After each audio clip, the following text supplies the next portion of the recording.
Hi. In today's session, we're going to talk about how to write with power. How many of you like writing in English? Ugh, you say. It's probably one of the worst things you can do is write in English. I want to learn to speak in English. I want to learn to talk to people in English, but don't ask me to write in English. You probably struggled with writing when you went to school and you had to learn to write so you could pass the exam, but you really don't like doing it. It's like, ugh, you'd rather walk on glass probably than write in English. Let me show you something before we begin.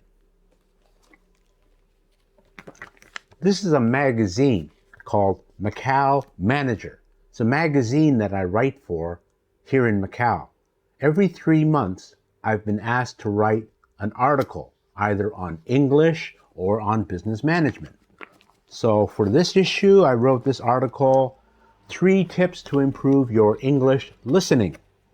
And it's a 3-page article, 3 pages of A4. It's about 1,400 words.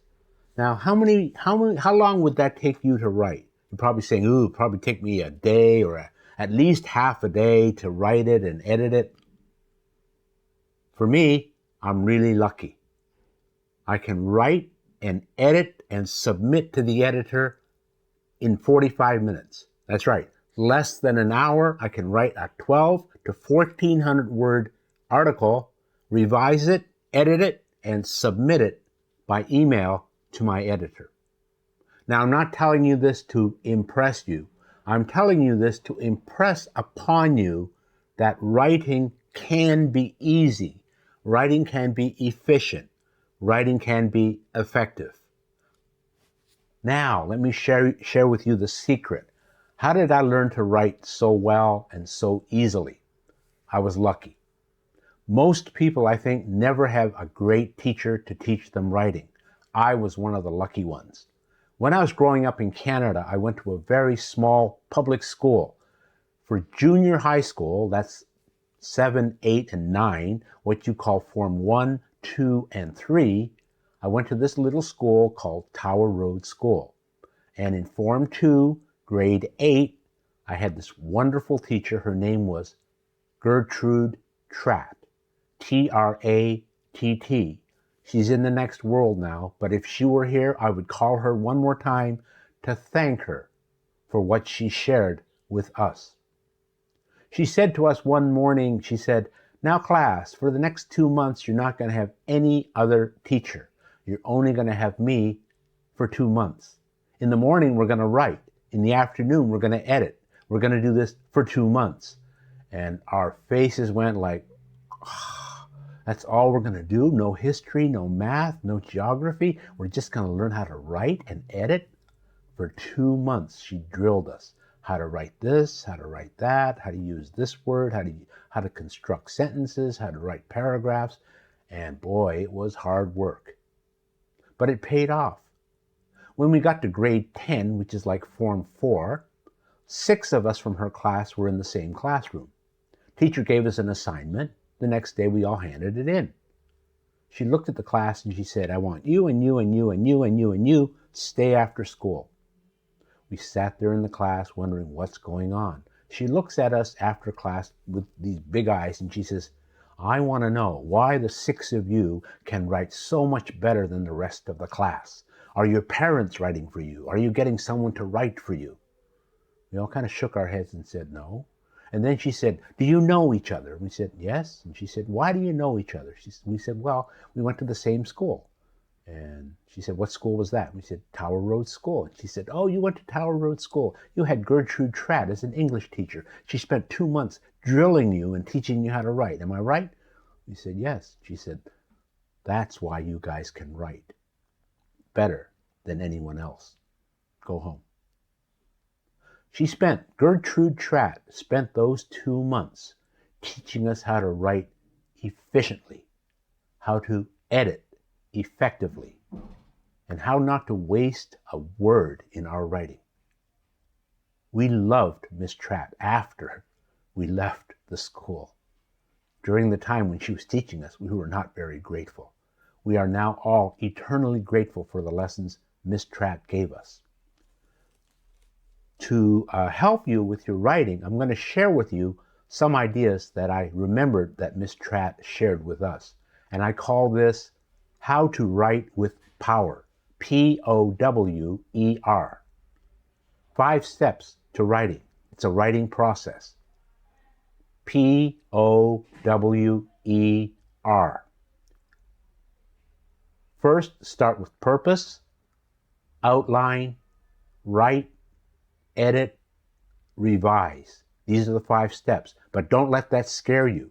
When you get going, the 5 steps becomes like 1 step. You're just going bang, bang, bang, bang, bang. Becomes very easy, becomes very, very fast. Purpose. Why are you writing? Purpose. Why are you writing? Very important.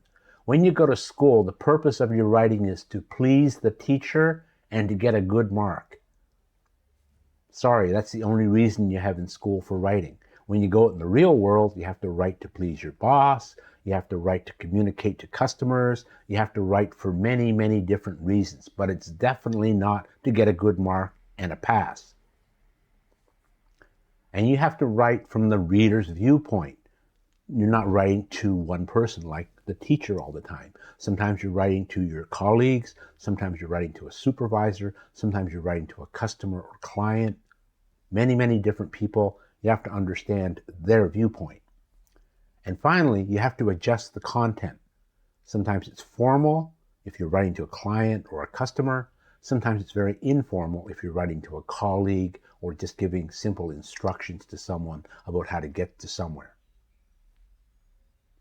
Who are your readers? Very important question. Who are your readers? Are they supervisors? Are they trainees? Are they managers? Are they assistants, technicians, employees, others? So it can be any of these people and many, many more. So you have to adjust your tone and how you say things. And of course, you even have to adjust your language level. You may have to simplify it, or you have to may make it more complex, depending on the reader. What is your purpose? Is it to inform? Is it to persuade? Is it to complain? Maybe it's to appreciate, say thank you to someone. Maybe it's a request. Maybe it's to suggest or recommend. So you have some idea, you want to tell your boss, hey, we should do this. Or to explain. And one reason that's not listed here is you may want to entertain. You may want to write something funny. That's also possible. That is also a purpose. What is your content? What information does your reader want? So if it's a letter or email of inquiry, you have to fulfill the needs of the reader. If they're asking for specific information, you have to give them that specific information. Will your reader understand technical terms? Most of us are in one area, banking, insurance, one particular field, and we understand that field very well. When we talk to our colleagues, they all understand our vocabulary, things that we're talking about, but people outside of our area of work may not understand. So we may have to change the language so that anybody reading the document can understand. And certain terms we may need to explain to the reader as we go along. Finally, would examples, details, or graphics and illustrations help the reader to understand better? Something to keep in mind. Outline. P is purpose, O is outline. In writing, there are 5 outlines. P, L, O, T, S. Plots. The most popular outline is problem solution. If you're in business, your boss, your manager is going to say, write me a proposal. What's he asking you to do? He's asking you to solve a problem. If you want to get a good proposal to your boss that he's going to be happy, don't give him one solution. My idea? Give him solution A. But solution A has a problem also. Costs too much money. Solution B is not bad, but it uses too much human resources. Combine solution A and solution B, and you have solution C. Doesn't cost so much money, doesn't use so much human resource. Guess what? The boss is going to say, thanks for the idea. You're really thinking. Because now you've given him 3 solutions, not just one. Now, the worst form of writing is L, which is the one that you're probably most used to doing. It's a list. A, B, C, D, E. And it's just a list of things that come to your head. Not a good way to write. Not recommended for business writing or any kind of writing. O is operation. How to do something. How to make coffee, how to write a letter, how to write, how to use a computer, how to do anything is operation. Time. Time is what we call a historical outline. Past, present, future. What happened in the past, what's happening now, and what will be happening in the future. And finally, space. Space outline is very easy. We can start with small space, my city. Middle space, my country. Big space, the rest of the world. Or we can start with the world, my country, and go to the little space, my home. So this is a space outline. Next is writing. This is the part that you know. When someone says write, we're like the Pavlovian dog frothing at the mouth. We say, and just start writing. So that's the mistake. Don't just start writing. Do the P and the O, the purpose and the outline, and then you can start writing. And begin writing your ideas. And please remember, writing is about writing ideas. It's not just putting words on paper. You're trying to put ideas, how you think about something. That's what they're looking for. Problem that many of us have is we think our vocabulary is bad. We don't have enough words. Words are not as important as ideas. Ideas are the things that make writing interesting, make writing exciting. And that's what we're looking for when we write. And that's what we look for when we read. We're looking for new ideas. So begin writing your ideas on the paper. And don't stop to edit. This is really important. Many people, particularly if English is your second language, as you're writing, you start to go, oh, I should correct that. The spelling's not correct. Grammar's not correct. And we kind of correct as we go along. This is really a bad habit. And it slows you down. Your idea cannot go from your brain to the paper quickly because you're thinking about all these things, the grammar, the structure, the spelling, all those little details. Don't do that. The way to speed yourself up, I've noticed most of my students use a dictionary, English to native language. So when they come to a word they don't know, they look up the dictionary in the native language, find the word in English, write the thing down, continue writing. Don't do that. It's too slow. Write in English. If you come to a word you don't know in English, write it down in your native language and keep going in English until you come to a word you don't know. Write it in your native language and keep going.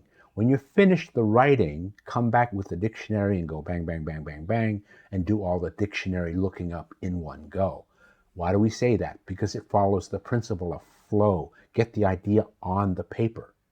It's more important to get the idea down on paper in a bad way, with bad structure, with bad grammar, with bad spelling. You'll have a bad piece of writing. A bad piece of writing you can correct. No writing on the paper, you can't do anything with a blank piece of paper. Bad writing, you edit it, it becomes good writing. No writing, you can't do anything. So get it down first, correct it later. Give reasons and examples. This is, again, we're talking about ideas, so you have to explain your idea with an example and give reasons to support your idea. And later you can reread your writing and fill in the weak spots. Come to the edit part. The edit part is to check the structure. Make sure you have an introduction. Make sure that you're using transitions. Miss Trapp taught us very well how to use transitions. If you learn how to use transitions, and we're going to give you a lesson on this later, your writing will become adult-like. Most of us hate our writing because it sounds like primary 1 or primary 2. It's like kids writing in English. It never sounds like an adult. When you learn how to use transitions, bam, your writing will improve and you'll think, wow, that's really good writing. So we're going to give you a lesson in transitions later, but that's another lesson. Paragraphing, short paragraphs, long paragraphs, mix them all up. You know, you can even use short one-word answers. Yes, okay, no, I get it. To mix up the variety, to have variety in your writing. People don't like long sentences all the time. And that's the mistake many people make when you're writing as English as a second language. The sentences tend to be too long. You have to learn how to cut them, make them into complete short sentences. Try to get sentences 8 to 10 to 12 words in length. Probably a better way to do it than 22 or 24 word sentences. Hard to write, hard to understand. Development of points is your argument. So again, we're talking about getting your ideas on paper. Will people understand your idea? Will people understand your idea? And make sure you have a conclusion. So don't come to the end and say, and that's all I have to say. And there's no conclusion. Always have something to say at the end to wrap everything up, summarize all your points, okay? Revise, the R. Learn to rearrange the order. If you're using Microsoft word processing, you can rearrange the paragraphs, you can rearrange sentences, you can move them around very, very easily. Check the grammar. We're going to show you a trick in a minute, how you can check your grammar without using a book. Clarify and simplify. Now this is a terrible thing. You spend your life trying to improve your English, learn long words to mess yourself up, and then teacher like me says, clarify and simplify. Use simple language when you're writing. Why? Because not all readers will know the words that you know. So if you're using a 10 letter or 12 letter word, 90% of people don't know what that word is. They'll have to look up in the dictionary. And that makes the reading very difficult. You want people to effectively read by looking at your writing, get it the first time without looking at a dictionary. So that's one of the tricks. Add a meaningful statement to the end, something that people will remember, and you're done. Here are the tech tools that you need. Check grammar using either one of these tools. Use Grammarly or Gingersoft. Both of them are available online. You can use them with Microsoft Word. They will check your grammar when you're finished your writing. And that's what you want to do. When you're finished the writing, use it to revise, okay? Then you don't have to look up a grammar book. But save your time for thinking about grammar, okay? What I mean by that is when you're doing the writing, you don't have to think about grammar. Let these tools help you after you finished writing. But don't rely on them. Don't depend on them. Use them as tools. Use them to check your grammar, but also put it in your brain. What corrections are they making? And you need to decide, do you want to make the correction or not?